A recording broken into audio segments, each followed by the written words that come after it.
Welcome to Second Take, the show that focuses on the issues behind the news. Mining Weekly editor Martin Creamer joins me today to unpack the latest in the mining industry.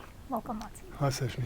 Can you tell us about Gold Fields 660 million rand 40 megawatt solar plant at South Deep? This is such good news. It could be a whole game changer for South Africa's industry here. We have this leadership taken by Gold Fields in Gauteng. It's in this province. It's out near Carltonville. That's the South Deep mine. I've got tremendous faith in that South Deep mine. I think it's got huge amount of gold there. All you've got to do is get it out properly, and it seems like they're on the way to doing that. And then they'll be backed, by the solar power, 40 megawatts of solar power. It's not a huge percentage of their total mix at the moment, but it takes up quite a lot of space, over 100,000 panels there. So you need the land, and the mines have got this.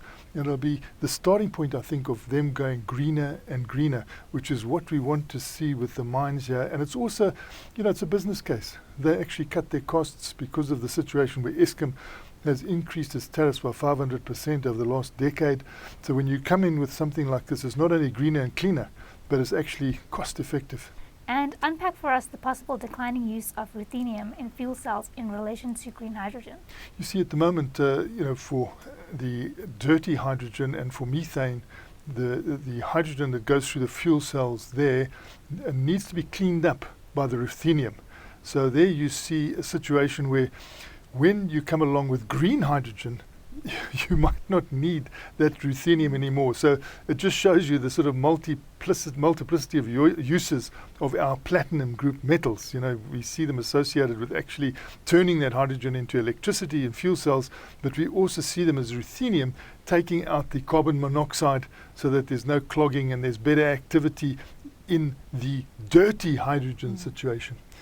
So it's a good time now, I think, for good research to be taken place into alternative uses for ruthenium, because if its use there is going to decline, maybe we can use it as a substitute for iridium and rhodium, which would be fantastic because those prices are so high, whereas the ruthenium prices, still moderate compared to those prices.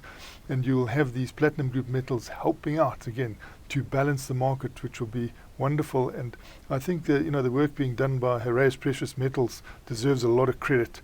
Those people really make sure that our metals get into new applications.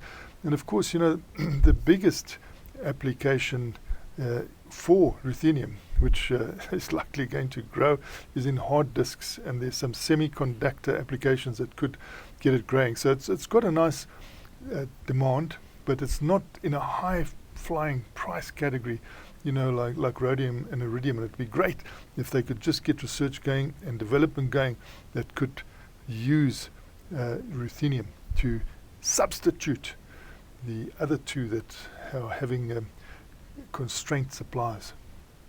And lastly, Barrick Gold's Mark Bristow is criticizing the resurgence of short-termism. Yes, I don't think we should have short-termism in the mining industry, and I'm very glad that Dr. Mark Bristow has come through with this and worked on it very firmly, because he's been in the industry where we've seen, he's been able to hold his head up high because he's performed unbelievably in all facets of the business.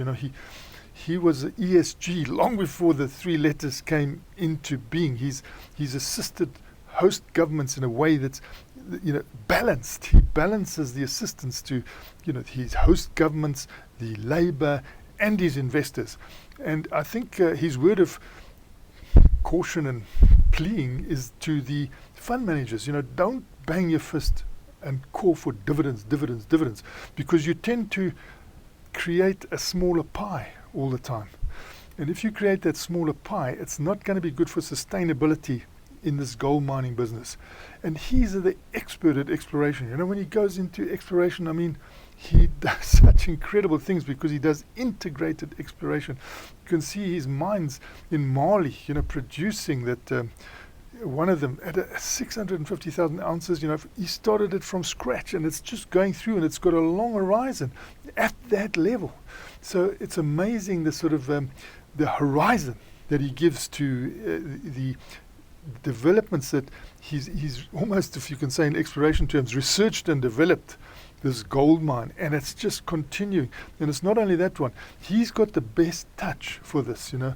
He knows how to balance the whole industry. And I think they should give him a loudspeaker and let him talk to the whole mining industry, because you can't have these fundamental just short-termism all the time, wanting these dividends flat out. You've got the cash, give it us.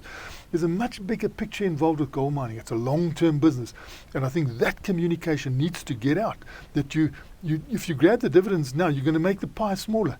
And you know, just now there's nothing to give out. So don't go for short-termism. If you want short-termism, don't invest in mining. This is a longer-term thing with big rewards, not only for the investors, if the cake gets bigger and bigger, but for all the players. You know, it is a multiplier second to none.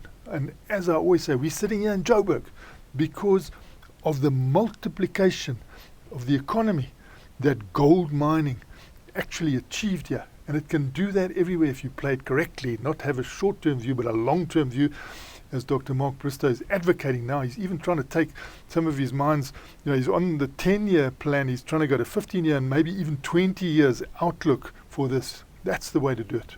Thanks for speaking with us, Martin. It's a great pleasure, Sashni.